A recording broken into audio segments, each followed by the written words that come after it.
crack on with some questions. So one of our visitors asked about low-cost free video editing tools that you might recommend. Mm-hmm. I mean, there's plenty out there. Obviously, you know, things from iMovie. It depends really where you're going to get your video footage from. So are you shooting your own content and you're looking for a simple editor to just put that together? Or are you going to be using stock footage from either Shutterstock or Promo or Biteable, or have you got footage already that you want to incorporate with maybe new pieces to camera, new voiceovers, or some newly recorded pieces? So it kind of depends on what it is that you're looking for. Bear in mind, there are lots of editors out there. You know, there's Movavi, there's Camtasia, there's lots of different things. It's not just about the editing though. It's, you know, where are you going to host your videos? How are you going to save your clips and be able to reuse them again in future video content? It's about kind of being clever with your whole video marketing strategy. So, you know, there's any number of free editors out there, but if you're going to actually invest time and resources into a proper video marketing strategy, then it's worth really looking at the right solution for you in terms of, are you going to start filming your own content? Then you're going to need somewhere to host it, somewhere to actually save all your library of footage to be able to reuse it again and again.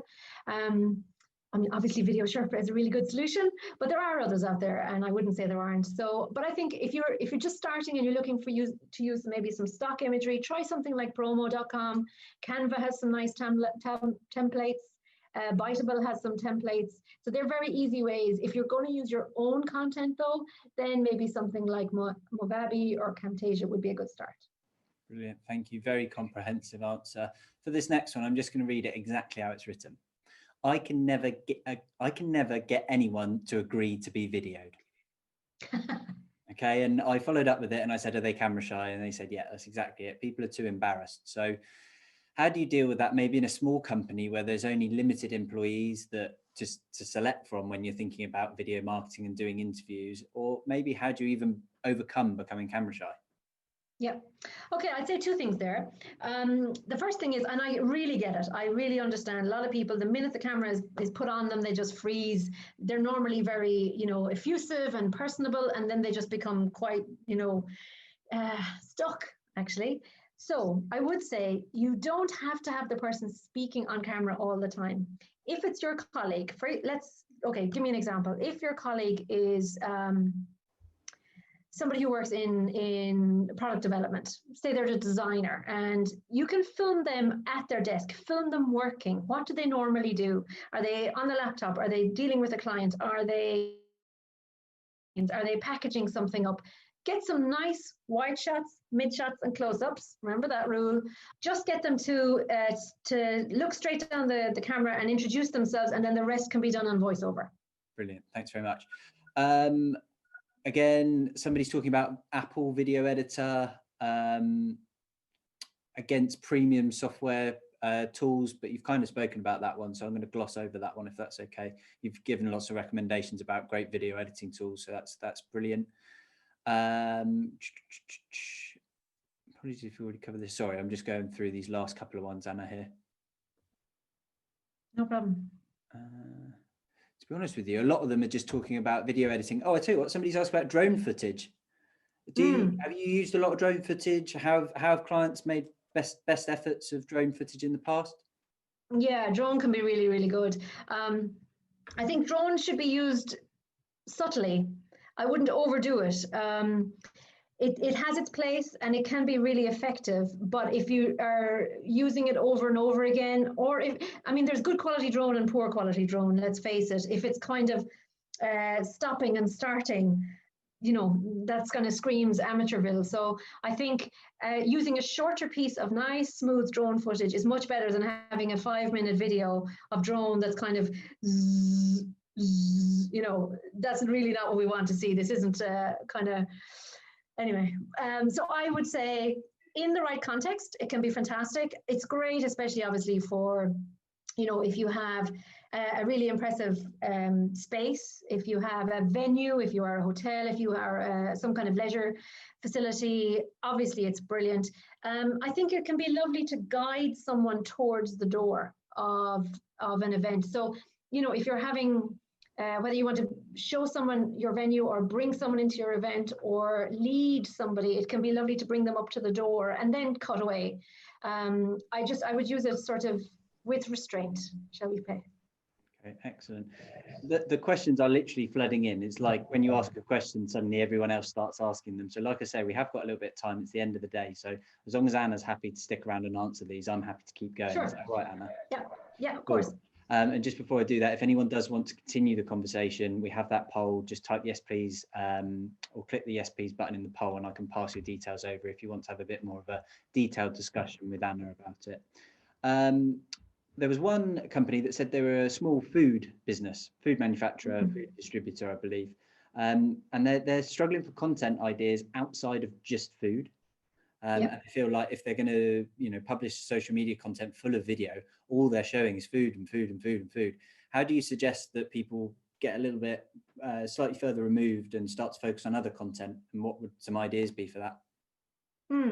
Actually, one of our clients is an artisan food producer in the west of Ireland, and we just produced a case study with them yesterday. So they signed up to Video Sherpa a couple of months ago.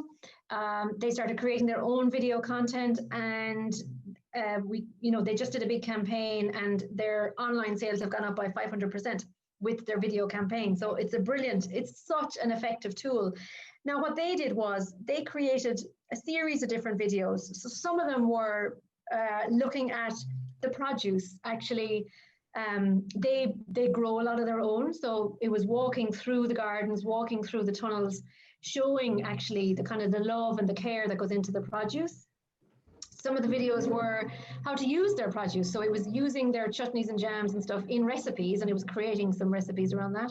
Some of the videos were actually around the story of the company. So, anything that's got a nice history to it, especially if it's family run, the smaller the organization, actually, chances are the kind of the nicer the origin stories are. And you're still in that really personable space where it's not a big corporate. So, chances are you're maybe working from a smaller environment. It could be close to home. Your children might be involved. It could be a village. It could be just situated in a small community, and your impact on the community is really big. So it's about finding those stories, and they don't have to be, a 10-minute long expose documentaries. These are short, 60-second videos that really tell your audience who you are.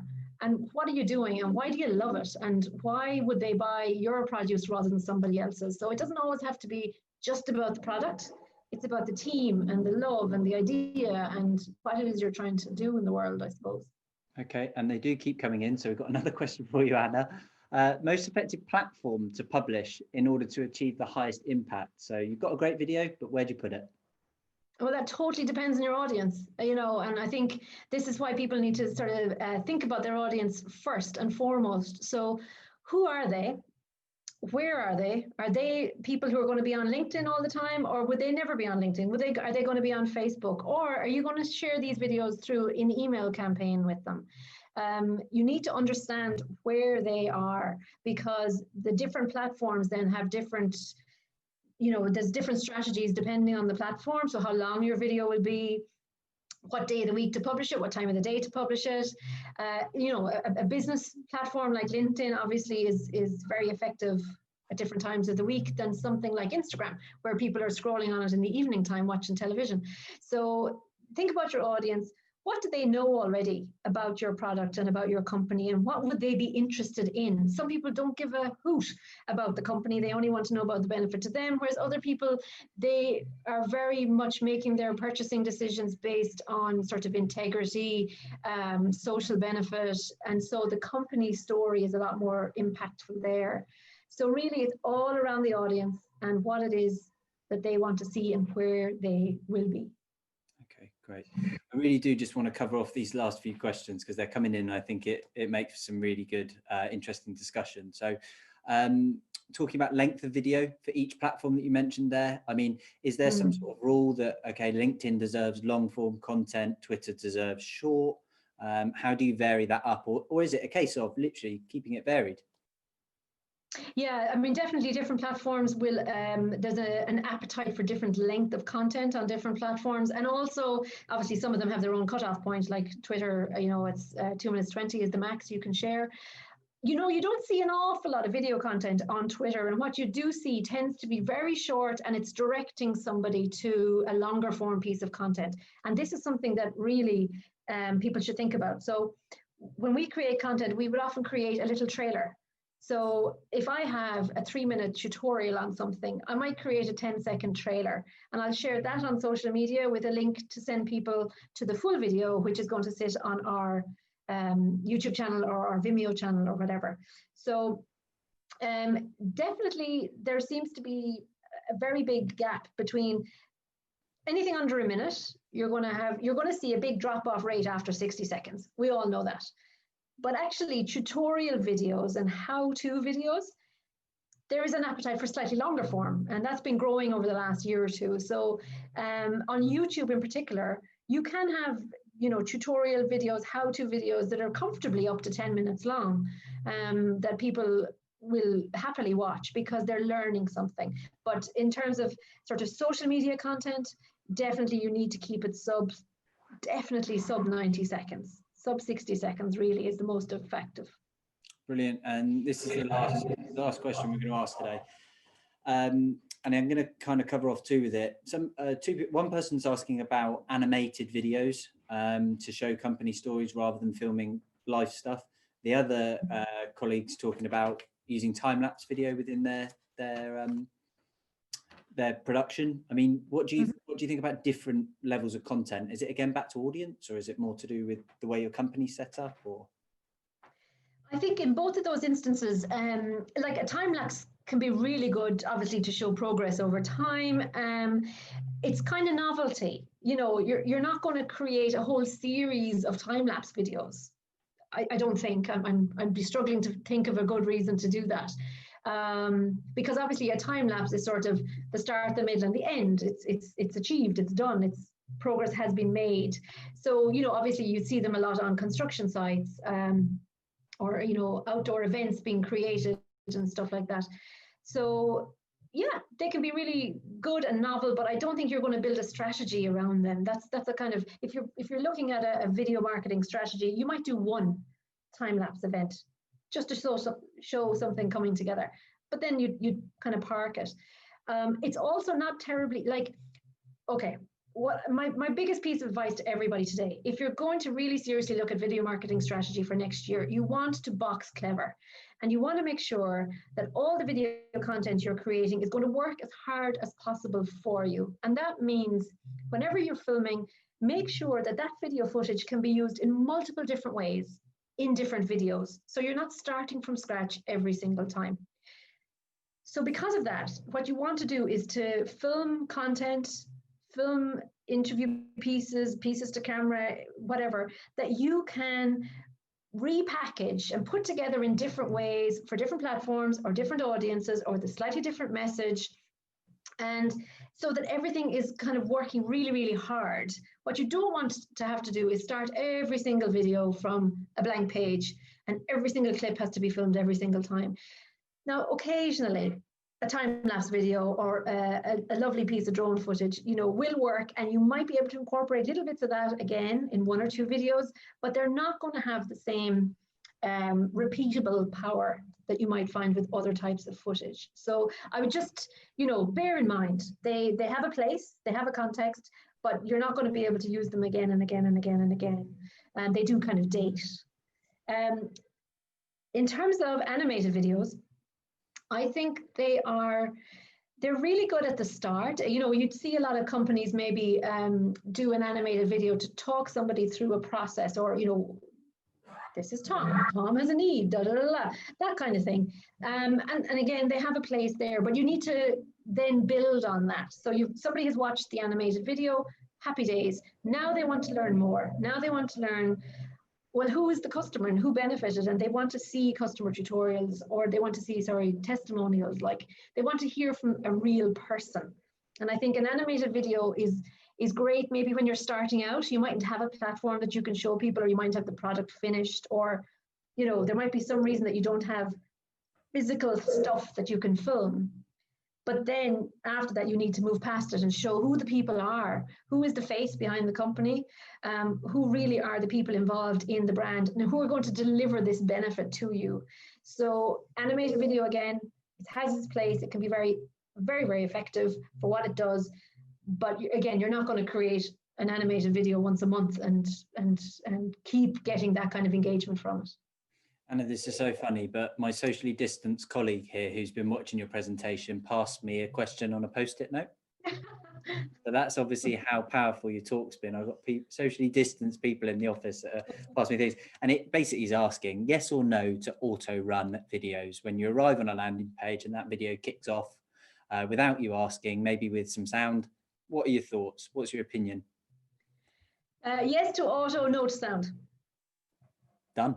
Easy. Is that good enough for you? That'll do. That'll do. There you go. So thanks very much, Anna. Yeah. So look, that was a brilliant presentation. I've got lots of people who are putting in the question and answer best presentation of today. So really pat on the back for that one. I really appreciate you getting involved. It's the first time you've spoken with us, and I'm really pleased you found the time to do that. So sorry we overrun slightly. I hope it didn't affect your schedule too much.